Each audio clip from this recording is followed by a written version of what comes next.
Boone and Crockett Club presents 10 Days Among the Elk, Bear, and Deer by William D. DeWeese, 25th Big Game Awards Program. William Dallas Dall DeWeese was born in Troy, Ohio on January 10, 1857. He left school at 18 and moved to Colorado in 1880, where he developed a fruit orchard with irrigation on a 1,300-acre cattle ranch near Glenwood Springs. His legacy is rich, but much too long and involved to get into now. Dall was also a hunter, an interest that took him on expeditions beyond the borders of Colorado. His most notable journey was to Alaska in 1897, where he ventured into the Kenai Peninsula wilderness in search of a rumored giant moose. This expedition culminated in the taking of a trophy moose that drew significant attention and is now on display at the Royal Gorge Museum and History Center in Cannon City. Everything in this story tells a tale, whether it's the hunting slang of the day, the things they saw, or what common thoughts and acceptable practices were in that era. The year 1888 was amidst the infancy of conservation. The roots of the Boone and Crockett Club, North America's oldest conservation organization, had been planted only 1 year previous. Game laws were noticeably absent, as were general public concerns for the future of our wildlife populations and welfare. Very few people in that era thought about fair chase or ethics in the field. Those concepts were all but non-existent. Hunting was a simple act, reduced to possession, cook, and eat. The fact that Dall DeWeese even took the time to write of his adventure is amazing in itself. It also shows, however, that even in that day, people had an appreciation for wild things and places. There are also references in this story that show evidence of the beginnings of people's changing views. At points in the story, he references the fact that they waited for a clear shot, as to not wound cows and calves. He also mentions, "We saw dozens of fine fat deer at close range but killed none, as we were not out to see how much game we could slaughter and let lay in the mountains, as is too often done." This exact sentiment is one of the founding principles of why the Boone and Crockett Club was established, as well as North American wildlife management as a whole. Some of the content of this story would be, by today's standards, unethical and irresponsible. Back then, it was not only acceptable, it was commonplace. We have chosen not to sanitize the story, nor correct the grammar. This story is an education, as well as a glimpse into past realities. It also shows that even in 1888, there was a true romanticism of wild places. The original words and language leave these pages authentic.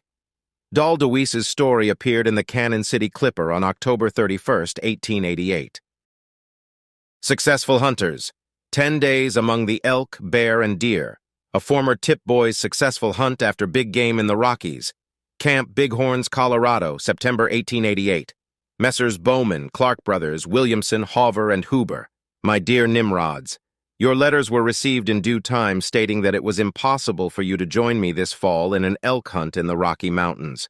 I regretted much to receive this word and think you tenderfeet will regret sending it after reading of our grand time. Mr. J.E. Brown, Mr. LeFranc, County Treasurer, both old-timers here and myself, took train September 3rd, crossed the Rockies to the mouth of Eagle River, where I had saddle horses and pack animals, jacks, awaiting us. There are no toll pikes in this country, but simply a jack trail leading here and there up into the cedars and piñons, then up to the quake nasps, thence higher to the spruce-covered mountaintops and timberline peaks, and into the very heart of the Rocky Mountains. We soon packed our bedding and supplies on our jacks and took the trail leading up Sweetwater, Turret Creek. We reached Sweetwater Lake the same evening and camped for the night. The lake is 1 mile long and half a mile wide, located in a canyon between two great mountains. Its waters are full of the beautiful speckled trout, and our jointed rods, lines, leaders, and flies were quickly adjusted, and 17 of the speckled beauties were landed and prepared for supper. The next morning, the bright face of Old Sol found us in the saddle and 2 miles up the steep ascending trail. What fresh, invigorating atmosphere, and how grand the scenery of this forenoon ride. We climbed higher through groves of quakenasp and the grassy mountainsides until noon, when we reached the flat tops, or summit of the range. I wish I could picture this landscape for you so you could imagine the grand surroundings of our camp. But I can only say that these flat tops are timbered with dense groves of the stately spruce and are broken here and there with open parks which are covered with a luxuriant growth of the tall grama grass. Notwithstanding the altitude is 10,000 feet, fine springs, small streams, and lakes are everywhere. Turret Peak and Shingle Peak tower up to 12,000 feet, 1,000 feet above timberline, and on their north sides lays perpetual snow. From these peaks you can see forever. You can see into Egeria Park, the headwaters of the Grand, Piney, Eagle, Roaring Fork, Muddy and Bear rivers, and at their base heads the Great White River. This was the Ute Indians' paradise for summer and fall hunting, and here is the home of the elk, mountain sheep, silver-tip grizzly and cinnamon bear, and the gamey black-tail mule deer. 3:00 p.m. found our jacks and horses unpacked and picketed out in the rich grass, dinner over, tents up, hunting equipments in place, and then we started out after fresh meat for supper, although we had a goodly supper of bacon. Sundown found us all back in camp with 3 deer packed in and hung on the spruce in back of the tent. I killed a big buck that weighed 260 pounds, fat an inch thick over the rump, horns in the velvet which makes for a fine trophy. Having all the camp meat necessary the next day was spent in looking for elk sign through the spruce forests on the north and shady sides of the breaks on the flat tops. Our notes compared favorably on our return at night, and after campfire stories we retired fully convinced that we were in the land of the Wapiti and believing that our desire to kill a bull elk would soon be gratified. The next day we discovered quite a chain of small lakes about 6 miles northward, with no end to elk and bear sign in their vicinity. We saw dozens of fine, fat deer at close range, but killed none, as we were not out to see how much game we could slaughter and let lay in the mountains, as is too often done. We returned to camp early that day, boned our meat, salted it down in the hides under the spruce trees where the sun never shines, and covered it up with boughs. Then we folded our bedding, packed some supplies on our jacks, saddled our horses, and made a branch camp at one of the newly discovered lakes by 8 o'clock the same evening. After we had retired, we heard a bull elk bugle, probably a half-mile distant, and he came nearer and nearer until he was within 200 yards of the camp. Here he bugled and repeated, striking every note in the staff in a loud, clear, shrill, whistling tone that echoed from park to woodland. It was indeed a grand serenade, but we were so eager for a crack at his elkship that we did not await its conclusion. Hastily kicking aside the blankets, we hurriedly dressed and tried to steal a march on him. There being no moon, it was quite dark, and we stole along the edge of the spruce near the open park that he was crossing. We could hear him coming, and down we crouched near a clump of willows.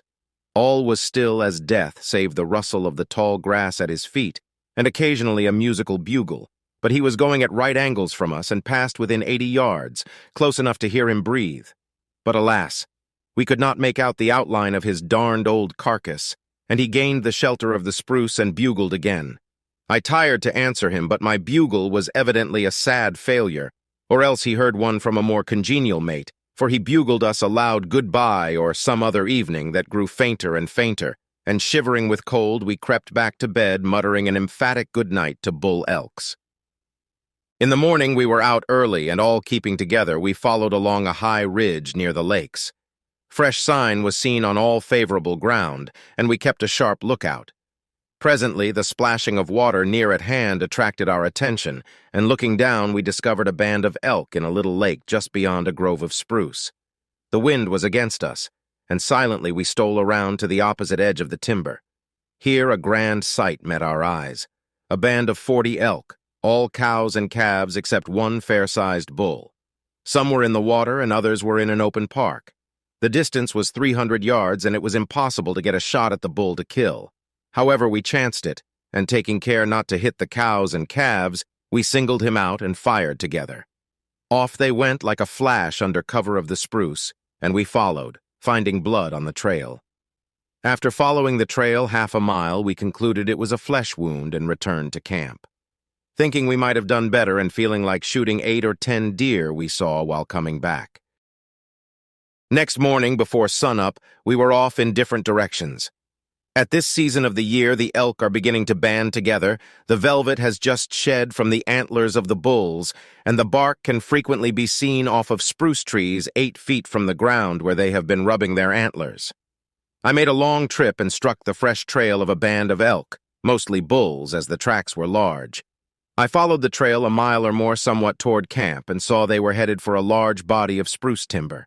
As it was about noon and being close to camp, I concluded to go in, get something to eat, and then ride my horse over to the location of the elk and take my evening hunt. For 1 hour at sundown is worth the balance of the day in elk hunting. On reaching camp, I was joined by Mr. Brown, who asked if I had moved the jacks from where he had picketed them out in the morning. I had not, and went to the park where they should have been. Gone? Yes, gone. Our Rocky Mountain mockingbirds had broke camp and struck out for home, their pace doubtless accelerated by the scent of a gray silvertip. Mr. Frank and myself, after lunch, saddled our horses and rode over in the direction I had tracked the elk. After going a mile, we rode out of the spruce on a point to look over the country. The sun was half an hour high, and the shadows of the spruce groves were stretching out over the parks. And this is the hour for the elk to come from the forests and feed in the parks. Sitting quietly in the saddle, our gaze roving over the beautiful landscape, we sighted a band of elk a mile away, just emerging from the spruce. We counted 11. All were large, one in particular, and we remarked that there was an old Towser. He stopped and looked square at us, then moved on. Now was our opportunity. Slipping away from our saddles and leaving the horses for a blind, we started on a run through the spruce groves, open parks, up, then down the ravines, across another park, and finally reached the last spruce grove that separated us from the game. Stealing quietly through this, we reached the edge that fringed the park. Peeping out, I saw a great bull elk lying down in the tall grass 140 yards away and looking right at us. I saw he was a monster, and we gave him a double shot. Over he went, then he was up and off into the spruce like a flash. The others fled to the top of the hill and were gone in a second. We followed their trail in a forest of spruce 20 miles wide, found no blood, and the sun went down. We stared blankly into each other's faces and wondered if it was possible to miss such a monster.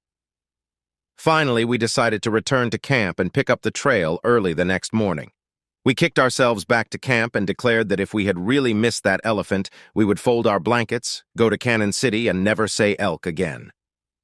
The next morning, we were up with the stars and rode over to where we had left the trail. Staking our horses, we were soon tracking the monarch of the glen. Although the dense spruce forest was tracked by elk, we could easily follow the right one as it was almost an inch deeper and much larger than the other tracks. After tracking 200 yards, we saw that one of us had our brand on him, for occasionally we found a drop of blood. He kept in the heaviest timber, and I knew that was a good sign, for the Indians say, "Heap hurt when go through heap brush." We tracked him a mile into the heart of the forest to where the ground and logs were covered with a rich green velvet-like moss, and where the sun never penetrates. Here we jumped him, and away he went. We fired 5 shots after him, and then I ran to the left about 40 yards and gained a higher spot of ground from where I got a broadside shot, the ball breaking his left shoulder, and down he went. We rushed up to him. He still struggled, shook those massive antlers, and eyed us with vengeance. A merciful shot through the heart ended his career. We then gazed in astonishment at his gigantic size. He measured 15 feet and 4 inches from the point of horn to the hind hoof and girted 9 feet. His antlers are the largest I ever saw. The beams are 6 feet long and are 5 feet between the points, having 9 perfect points on one beam and 8 on the other, hence the name of our camp, Big Horns. Old hunters came to see him, and they say he is the biggest elk ever killed in this country. He dressed over 700 pounds of meat. We found that one of us had hit him in the neck the evening before, and on cutting out the bullet, which was embedded in the neck bone, it proved to be a Winchester, and my comrade used a Sharps. After dressing him, we returned to camp, taking some of his meat with us for supper, and as we kindled our campfire that night, we gave 3 cheers for the monarch bull elk, Harrison and Morton, and the boys of Tippecanoe. The next day, Mr. Brown returned with our mockingbirds, and we packed in our elk and boned the meat. The next morning, we started to move camp again. Our animals were packed, and we were in the saddle at daylight. We struck a trail and had only gone half a mile when I caught a glimpse of 3 silver-tip bears on the opposite side of an open park we were just entering. Hastily notifying Mr. Brown, who was just behind me, we slipped out of our saddles and started for the game. I gained a bunch of willows between the bears and myself, and Mr. B kept to the right along the trees. I opened fire, and down went a bear. I advanced and continued firing to keep him down. Mr. B got into position and began shooting, while the other two bears slowly retreated up the hill, snarling and stopping occasionally to snap viciously at us. I expected them to come at us, for the one I had shot lay kicking on the ground and squalling terribly, and so I filled the magazine of my gun with cartridges as I ran, expecting a dozen more bears to appear at any moment. I am glad they did not, for I was out in the open park with no trees handy. Mr. Frank, who was some 300 yards behind us fixing his saddle when the rumpus started, came riding into the fight on the dead run, and the first shot from his old Sharp's rifle hit a bear in the neck and silenced him forever.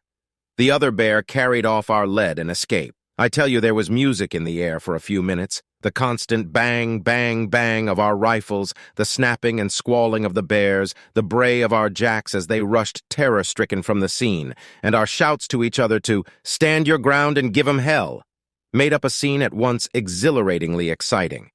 But it was over in half the time it takes to write it. We came out without a scratch and got 2 bears out of the 3. Their robes are fine, and we will have them made into rugs to keep as mementos of a most thrilling experience. After a close search for an hour, we found our jacks huddled together with a part of their packs off and frightened nearly to death. We were soon on the move again and came down to our first camp, satisfied with our day's sport. In the early morning, we were up early and rode 6 miles to another locality and then swung around to a salt lick, where we had seen a band of mountain sheep several days before. It was sundown when we reached the ridge in front of the licks, and we dismounted and quietly crept to the top. 300 yards distant was a band of 11 elk standing around the lick. It was too dark to see the antlers, but we were satisfied several of the larger ones were bulls, and singling out our targets, we fired. At the first round, they rushed up the mountain, which was very steep. This gave us an advantage, although we were firing a distance of over 300 yards. We continued firing until each of us succeeded in killing an elk, Mr. Brown bringing down a fine bull. We dressed them and returned to camp, arriving at 11:30, where we prepared a meal from the fat of the land. In the morning, we decided that the swelling was out of our necks, broke camp, and started for home. We reached the railroad on the 16th and sent 8 pack animals and 2 packers back to camp to bring out the balance of our game. Reached home on the 17th ready for business and feeling that we have a new lease on life which could not be had only through an elk hunt in the Rocky Mountains. Dall DeWeese, Cannon City, Colorado. Dall's hunting experiences profoundly shaped his perspectives on wildlife conservation, leading him to advocate for sustainable hunting practices and the preservation of natural habitats. During a trip to Alaska in 1898 for a mapping survey, DeWeese was dismayed to witness a striking decline in the population of large game. This reminded him of the buffalo's near extinction during the Western settlement, prompting him to advocate for wildlife conservation. He voiced his concerns in the local newspaper, suggesting the need for hunting laws, game preserves, and protection measures for the native Alaskans. In 1901, his conservation efforts escalated when he made a direct appeal to President Theodore Roosevelt, a known advocate for wildlife conservation and one of the founding members of the Boone and Crockett Club. His activism bore fruit in 1902 with the passing of the Alaska Game Act, prohibiting commercial hunting and implementing regulated hunting seasons with quotas. Thank you for listening, and if you enjoy content like this, please share it with a friend. You can find even more stories here, or visit boone-crockett.org to see associated pictures and score charts. And as always, thank you for supporting the Boone and Crockett Club.